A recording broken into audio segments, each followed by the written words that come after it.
Hey everyone, my name's Nathan and I'm the campus pastor here at Public Church, and you're about to watch one of our Sunday gathering talks, and we hope that it will encourage you right where you're at.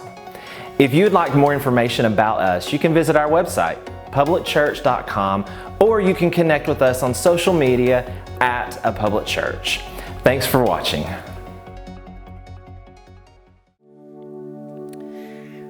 Man, thank you guys for being at the 12 o'clock. And I just want to start out with some audience participation. So you guys, you're the last gathering, you got to sleep in or have brunch or do lots of fun things before now. So everybody awake enough to raise your hand?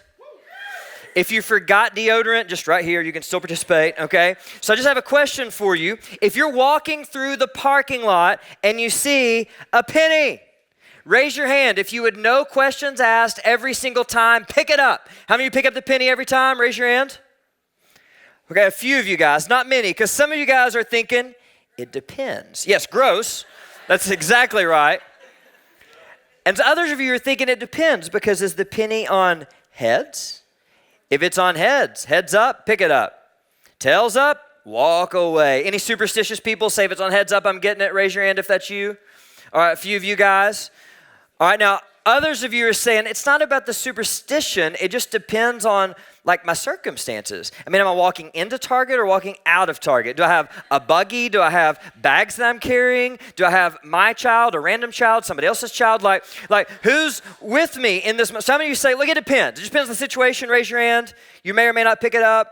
All right, let's raise the stakes a little bit. How many of you say, you know what? I'm not even going to bother with a penny. But if we're talking about a nickel, I'll pick it up no matter what. Raise your hand for nickel people. All right, we got a few people that bought in. Yes, I'm getting a nickel. Okay, we're just going all in today. We're going to double the odds. What about a dime?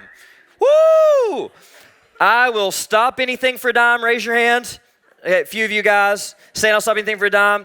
All right, here's where it gets real serious. What about a quarter? And all the Aldi people. You know, if you're in the Aldi parking lot and you find a quarter and you not only go get a buggy, but you just take a worship break. I'm going to praise the Jesus who provides buggies at Aldi. Come on. Bless his name. All right. Now how we act. So who's an Aldi shopper? Any Aldi shopper? All right, Amanda, there you go. Get a free buggy. It's on Jesus. All right. Now, let's raise the stakes a little bit higher. How many of you would say, if it's $1, I'm going to get it no matter what? Raise your hand. Look, if you don't have your hand raised, you're bougie. If you're too good and too rich to pick up $1, you're just bougie. Here's my request. Pick it up for me. Because I wish I'd find it. I'd pick it up. All right, so for $1, we'll come back to that. We are in week 2 of our 2-part series called Bigger Than Me. Now, if your brain is already on Labor Day weekend, just to let you know that week 2 of a 2-part series means this is the finale. If you don't understand, ask a friend later. They'll explain it. But if you missed last week for any reason, I encourage you, go back and listen to that. We talked about Jesus' heart, which should always be the heart of our church. And especially if you're here and you don't follow Jesus and you want to know, what does Jesus think about me? Go back and watch last week's talk. And the good news is I can say, watch it because this is week 2 on YouTube. So can all of us here in the room at the 12, can we get loud to love on our podcast and YouTube audience? Can we make some noise for them?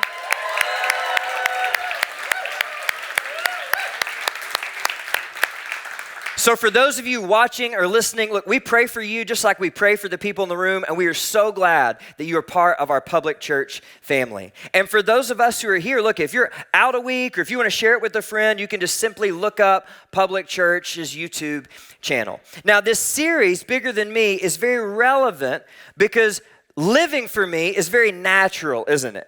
Parents of kids that can speak. One word you probably didn't have to teach them was mine. Liam is 1.5 years old, and I did not teach him mine. Whitney did not teach him mine, but he knows mine. So we're trying to train him. He'll say mine. No, Liam, we don't say mine. We say share. And he's kind of getting there, but here's the point. Mine is way more natural than share. Anybody with me? Or maybe you're a middle school or a high school student, and your sibling, maybe they're not a toddler, but their attitude towards you is mine. Here's what that means. Your stuff can be used by them at any moment. Their stuff is off limits. Any middle school or high school students with me on that? Maybe you're a college freshman And you're like, I thought I was rooming with a college freshman, but they act like a toddler. I'm confused. How did a toddler get in the league? It's got some questions here. Maybe you're a single adult and you used to live with somebody, but all of their actions scream mine all the time. So you had a side hustle, you worked more hours, you did whatever it took to get enough money to get your own space so you just have some peace. And some of those roommates who got moved out on her in here going, oh, is that why she moved out? But anyway, or maybe you're married without kids. Surely, if you're married without kids, the disease of me should not infect your family. So if that's you, whatever you do not respond to this. Look disengaged. No response, okay? If you respond, you're going to have a long ride home, probably a long week. If you're married without kids, does it sometimes feel like your spouse operates on this mindset? What's yours is mine and what's mine is mine? No reaction, just keep it chill. All right, good. We all get to go home today. Anyway, the point is, living for me, this all about me mindset is very natural. But last week we talked about this nudge, that almost like a soul level whisper that we hear when we're quiet or when things don't go our way. And it's simply this: if it's all about me, it will ultimately leave me empty. And come on, we can be authentic in here. It's true, isn't it? We all know that's true, that deep down, we want to live for someone or something who is bigger than me. And so today, week 2, also the finale, just trying to catch you guys up. Week 2 in the finale, we're going to talk about one part of our life that it's so easy to be all about me. And this one area is how we handle our money. See, our default financial strategies are self-serving. In fact, we could take this nudge and specifically apply it to money, and we could say this: if money is all about me, it will ultimately leave me empty. Question: do your life circumstances confirm or deny that statement? Confirm, don't they? Because most of us in the room have something lying at home that when we bought it, we're like, this is the thing. I gotta have it. It's gonna make my life so much better. And right now it's lying at home. Some of us don't even know where that thing is at. And we've all read or watched stories of people who have all the stuff we want, and yet they're still searching. Because if money is all about me, it will ultimately leave me empty. It's kind of quiet in here. That's happened all 3 gatherings, by the way. We've got to sense a little bit of pushback, and maybe your pushback is this: look, I didn't show up at the 12 o'clock gathering to talk about money. I came to talk about Jesus. Well, in response to that, the first thing is an observation, something that I read, an observation I read in an article that as I was preparing to give this talk, and the observation in the article simply said that we may be uncomfortable to talk about money in this setting, but we sure do talk about it in every other setting. I mean, let's be honest. Think about it. Almost every single day, we talk about money. If we don't talk about it, we think about it. Now, some of you are still pushing back and you're going, no. I don't think about money every day. And you're right. You don't think about it. You just spend it. No thought, just spending. I'm with you. I get it, okay? I understand what you're pointing. But the thing is, we talk about money. We think about money, or we just spend money every single day. And part of being a public church is that we want to blur the lines between what happens on and off our campus. Because following Jesus is not a Sunday thing, it's an every moment lifestyle. So if something like money is invading so many moments of our lives, we need to talk about it in this setting. The second response, if you've got some pushback while we're having this conversation, is Jesus talked about money. Last week, we looked at 2 stories in Luke chapter 15 that Jesus told. And so just starting in Luke chapter 15 and going all the way up to our scene for today in Luke chapter 21, verses 1 through 4, I broke that down into 27 scenes or stories. Now, you may break it down a little bit differently than I did, but there are 27 scenes or stories from Luke 15 to our passage today. In 12 of those 27 stories, Jesus talks about money. That's 44% of the time. Now, I know this is just a snippet of his life, but come on, it's not like it's just once in a while. 44% of the time during this little snippet of his ministry, he's talking about money and stuff, because here's the thing, Jesus knows it's true. If money is all about me, it will ultimately leave me empty, and he doesn't want any of us to live empty lives. So, let's see what he had to say about it. If he talked about it so much, let's see what all the fuss was about. So Luke chapter 21, verses 1 through 4, if you want to follow along on the screen, or if you want to follow along in your Bible or Bible app, As you're going there, the setting is this. They're in the temple. And in this time period, first century Palestine, the temple was the place to meet with God. And so it was one of, if not the most sacred religious environments you could possibly be in, because they believed if you wanted to meet with God, you showed up at the temple. And so in this setting, it says this: while Jesus was in the temple, he watched the rich people dropping their gifts in the collection box. Now, it'd be really awkward if during our giving time, as we're, asking the awkward question to somebody else and, we're trying to meet somebody, it'd be even more awkward if somebody was just like standing on that row, standing in the back, and just watching you give. Just watching everything. That'd be really weird, wouldn't it? Not so weird in this culture. We're like, why is Jesus watching? Because people just did that. They were just watching. So Jesus is watching, and he's watching the rich people. Here's what that word rich means. It means they've got more than enough. And if we dig a little deeper, we know that these rich people are probably the ones funding the temple. These are the guys paying the light bill, paying the salaries. They're making things happen with the gifts that they are dropping in. So Jesus watches these guys drop their gifts in. And then in verse 2 it says, then a poor widow came by and dropped in 2 small coins. So this poor widow shows up. Poor in this passage, it simply means not having enough to live on. She lacks the basic necessities of life. Look, being a widow is tough in any culture, but it's especially tough in first century Palestine. Because ladies, you couldn't just go and get a job and provide for yourself. You actually needed a man to provide and protect you. To provide for and to protect you. So if you lost your husband, you not only lost your husband, you also lost your means of protection and provision. So you had to go try to find a man that would do this, maybe a son, maybe a brother, maybe a brother-in-law. Her situation means she hasn't been able to find a man that can offer her protection and provision. She is in a bad spot. And so she comes in this sacred religious place and she drops in 2 small coins. The word is actually lepta. It's one of the smallest coins in circulation in Palestine at this time.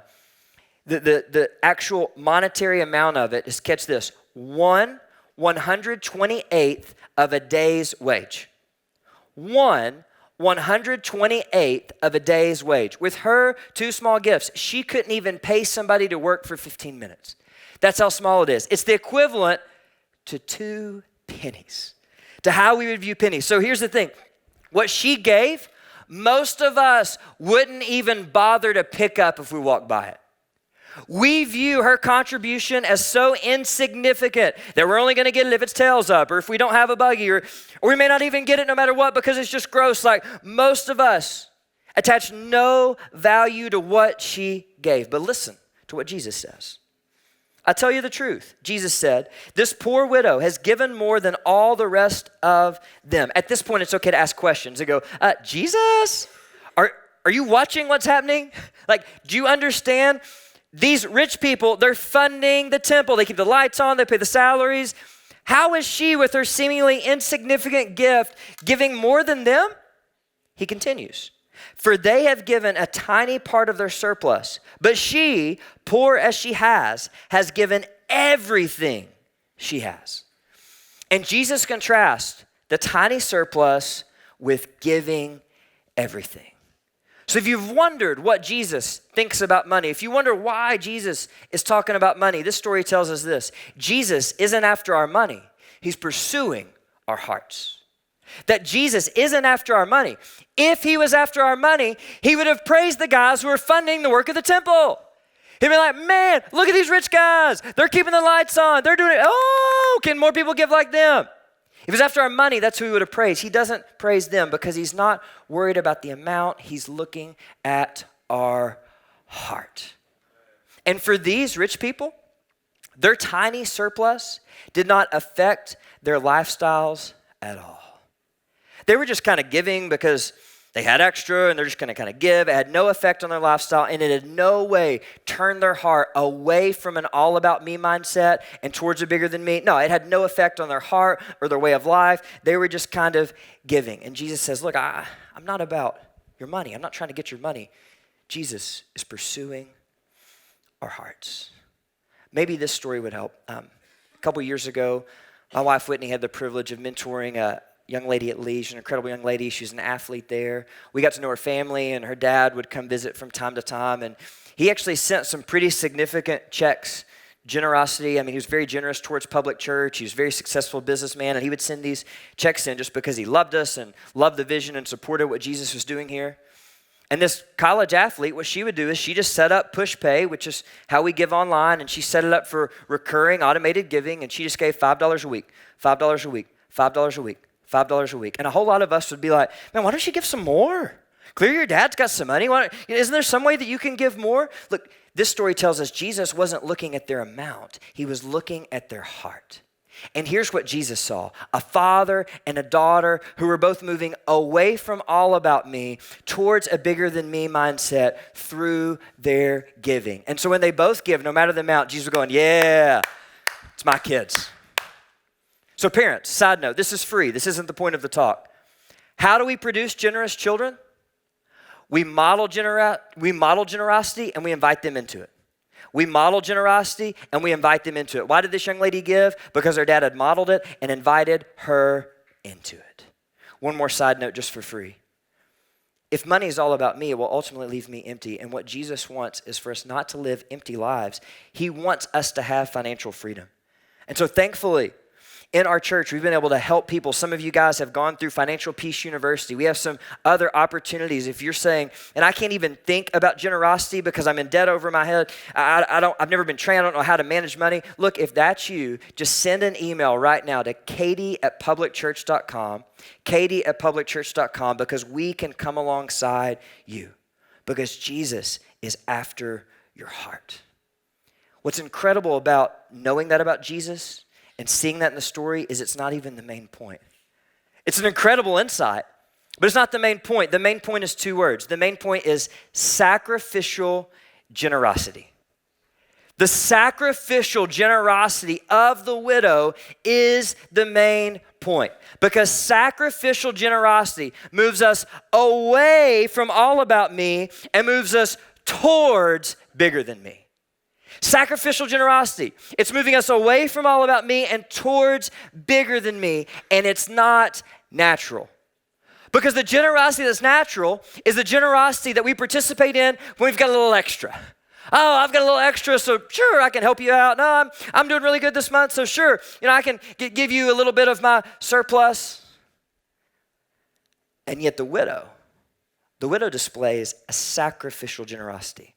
A type of generosity that actually affects our way of life and that begins to turn our hearts away from an all about me mindset and towards a bigger than me mindset. And this isn't natural, but it's what we want. It's not often what we do, but it's actually what we desire deep down inside. Answer this question. Who do you want to be in this scene? Really? Who do you want to be in this scene? Do you want to be the rich people who have a really nice house, everything they need, probably a lake house where they can go out on Labor Day weekend and get on their boats and have a great time, but they're not giving any of their heart to God. They're just giving a little token amount that doesn't affect their lifestyle at all. Do you want to be them, or do you want to be the widow who doesn't even know how she's going to pay for lunch? In most situations, it'd be like, lake house, it's Labor Day weekend, hello. But for some reason, in this scene, we are drawn towards the widow. Why is that? It's because we can see the emptiness of the rich people's choices from 2,000 years away. And we can see the fulfillment of the poor widow's choices from 6,000 miles away. 6,000 miles, approximate distance from Jerusalem to Cleveland, which is where they're at. From 2,000 years later, we can look and we can see the emptiness in the rich people's choices, and we can see the peace and fulfillment in the widow's decision to practice sacrificial generosity. And this is the point where it gets even more awkward. Like some of you guys were like, this was kind of uncomfortable because I didn't show up here to talk about money. Look, if you came for comfort, you picked the wrong series. Bigger Than Me is by naturally going to be uncomfortable. So we're just going to go even more uncomfortable. You guys good with that? Even if you're not, we're going there anyway. So here we go. Here's where it gets even more uncomfortable. We want to be the widow, but we don't act like the widow. Let's just face it. It's a tension we're sitting with. We want to be the widow, but yet we don't act like the widow. Deep down, We admire, we want to be sacrificially generous, yet that's not what we do in our actual, practical, everyday financial decisions. Why is there the disconnect? Because it's awkward to sit here and feel the disconnect. That's what I want to be, but I know I'm going to walk out of here and not be that. I think the first thing we got to understand as we dig into that tension is that we are all at different places financially. Some of you, you've never given because your parents weren't generous, and honestly, you just weren't taught to be generous. You weren't taught why you should give. You were taught to accumulate and get things for you, and just that all about me mindset that was natural was more ingrained by your parents' thoughts and behaviors and what they taught you. And so the thought of going from I've never even given to sacrificial generosity, you're like, whoa, that's a huge step. Others of you, you've only given emotionally. What I mean by that is you've gotten caught up in the emotion of a moment, like, oh, I've got to give. Oh, I'm going to give. But you've never systematically and intentionally chosen to be generous. So sacrificial generosity, you just need to start with intentional generosity. I mean, that's a huge step. Others, you've given 10% for years and years and years and years, but it no longer affects your way of life. And look, it's not about the amount, it's about your heart. And so for you, no matter how much money you're making and how much that 10% is, you understand that is in no way affecting your way of life, that the percentage you've always given, it is in no way turning you from an all about me to a bigger than me mindset. And so you're like, sacrifice? You mean I've got to up this? Others of us, we are giving sacrificially, and so we're kind of defensive. Well, I'm doing it, so Jesus better not ask me to give anymore. I'm good. It's for the rest of them people. Why are we so defensive? And why is it just so stinking hard to be sacrificially generous anyway? We got to recognize that we're all at different places. We want to be the widow, but we don't act like the widow because we're all at different places. And so what we have to do is from our place, we've got to ask this question, how? How do we step towards sacrificial generosity? And thankfully, one of the things I love about this story is Jesus's evaluation of the story, the widow's action. It lets us know. Here's how we do it. Growing our generosity requires us to grow our God. Growing our generosity requires us to grow our God. The widow's God was big enough to provide all she needs, and the widow's God had given a vision that was worth sacrificing for. Now, to have clarity in this statement, we got to ask two follow-up questions. Number one, who is our God? Number two, how big is he? Who is our God, and how big is he? Is your God me? Did you walk in not just in the natural state of all about me, but you're literally like the God in your life. All of your decisions flow and they're all about you. Look, an all about me God cannot sustain sacrificial generosity. You know why? Because if you're your own God, guess who's got to provide for your every need? You do.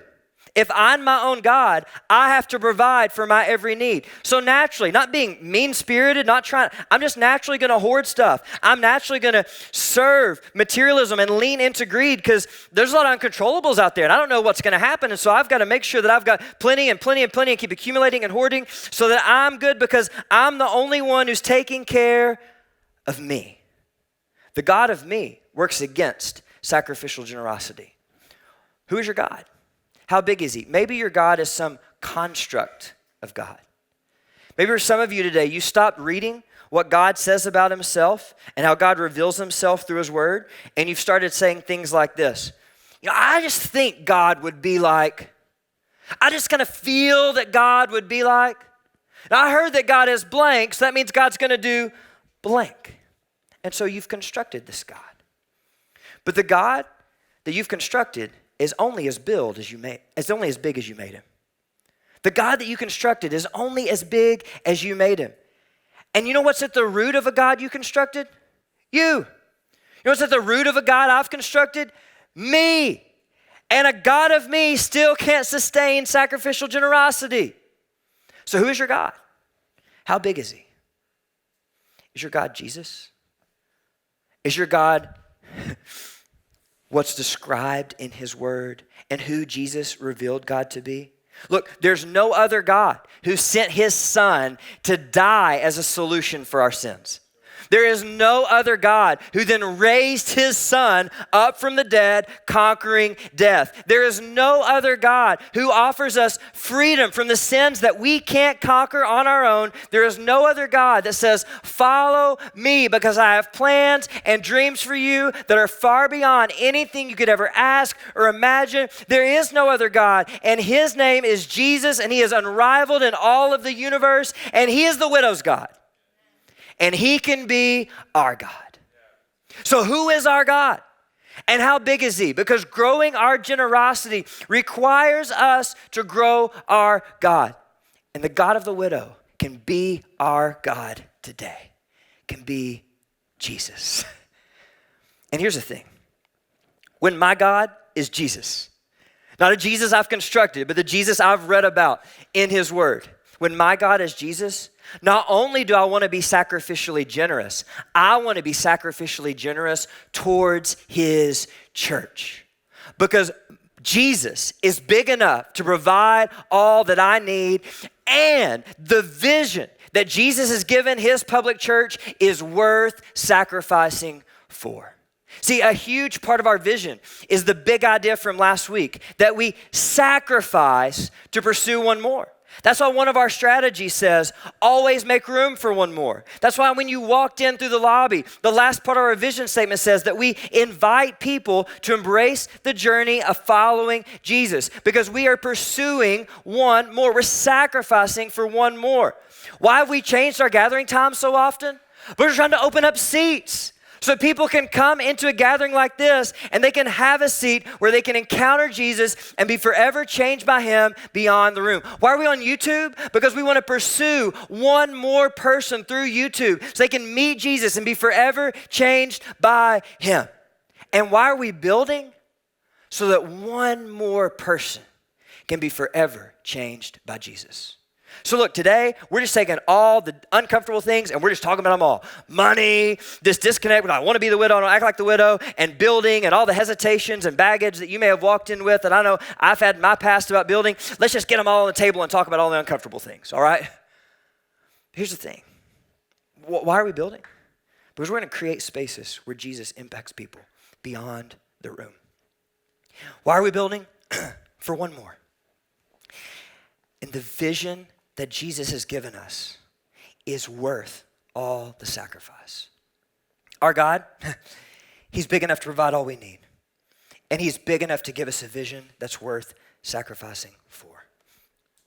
And our building efforts, they're called the Beyond Project. And man, let me tell you, it is worth it. But I don't just want to tell you, our team has made this video. And in this video, here's my prayer, that as we watch it, we would be reminded how big Jesus is, and we would be reminded that the vision he's inviting us into produces life change and is worth our sacrifice. So let's watch.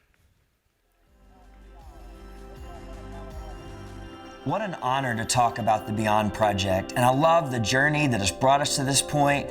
And a big part of that journey is Public Church's prayer for 2019, which is Ephesians 3, 14 through 21. And in that prayer is our phrase for the year, immeasurably more. That God's plans are greater than our dreams and go far beyond us. So we've prayed, and now Jesus is inviting us to step into his immeasurably more through the Beyond Project. And as we build, here's the vision. Create spaces where Jesus impacts people beyond the room. We create spaces and opportunities. Spaces where people encounter Jesus and opportunities for Jesus to change lives. And not just lives in a gathering, but what happens inside the room should change how we live outside the room. And that's the heart of a public church, that we develop a group of people who embrace the journey of following Jesus in their everyday lives. Now, during a building project, it's easy to get enamored with the building.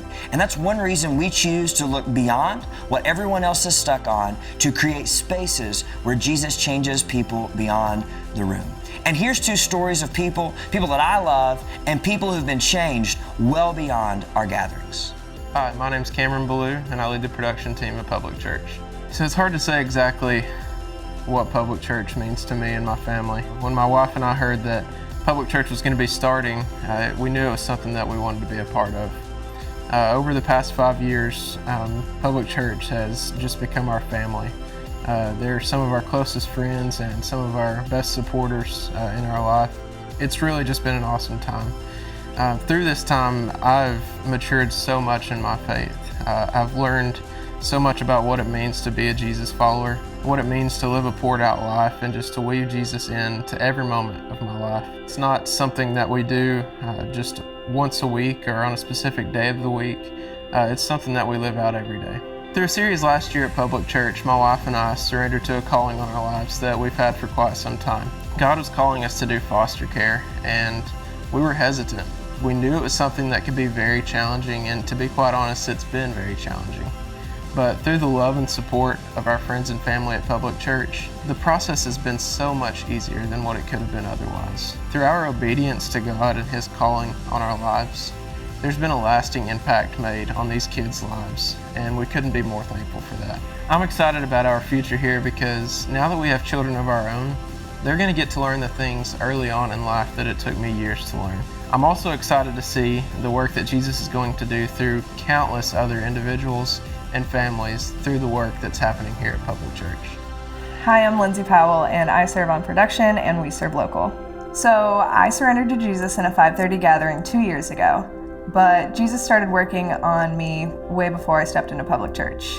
It was the people that I met off the campus that truly showed me what being a genuine follower of Jesus looked like, and they were the ones who gave me the courage to take a new step. I decided that my life was just kind of going nowhere, and nothing felt right, and I had a void. And in that moment, I decided that I was going to go to a gathering. And I got there, and I was super nervous. I walked inside, and everyone just greeted me like I was family. I was still really nervous, so I hid in the back row and waited and just watched everyone else. There was just something about the atmosphere and the music and the people that kept me coming back. After months of applying what I was learning to my own life, started inviting other friends to kind of help me figure out what I was learning, and came down to it, and I surrendered my life to Jesus. Since then, I've learned truths about authenticity and pouring out to others, love, family, community, and my own significance through Jesus. So my life has changed in Public Church, and it's no longer out of control. It is purposeful and reliant on others, the people of Public Church, and ultimately Jesus. Public Church met me where I was at and truly showed me how to embrace the journey of following Jesus. Lindsay and Cameron display the why for the Beyond Project. We are building so that one more person will start following Jesus like Lindsay, so that one more family will be forever changed like Cameron, Dana, and their kids. And we have a role to play in this. So for more on our role, you can go to publicchurch.com/beyond. But right now, let's think about 2 ways that we can engage. The first is by a generosity percentage increase. We're challenging all of us to evaluate our giving and increase our generosity for the rest of the year. And why is that? Because the Beyond Project is so much bigger than a building. It's an opportunity for us to grow in our personal generosity so we can end 2019 more generous than we began it. And the second way to engage is by taking the next step in our journey of following Jesus. That each of us goes deeper in how we worship, connect, and serve on and off campus. And as we do that, we will step into Jesus immeasurably more, because we're not just building a building, we are developing people. Look, the Beyond Project is gonna happen because nothing and no one can stop the plans of our God. But as we engage through a generosity percentage increase and by taking our next step in following Jesus, we will step into His immeasurably more and step into phase 1, different and better than we are today.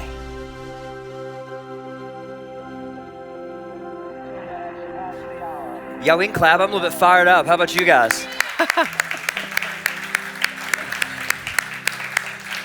I mean, that's the why. Can we take a moment? We're going to make some more noise. We're going to praise Jesus for foster kids and a family that's been changed. Can we praise Jesus for that? We're going to praise Jesus for Lindsay giving her life to Jesus and eternal change. Come on. And our God's just getting started, people. It's about one more. And look, our God is big enough to provide all that we need, and the vision He's invited us to sacrifice for is worth it.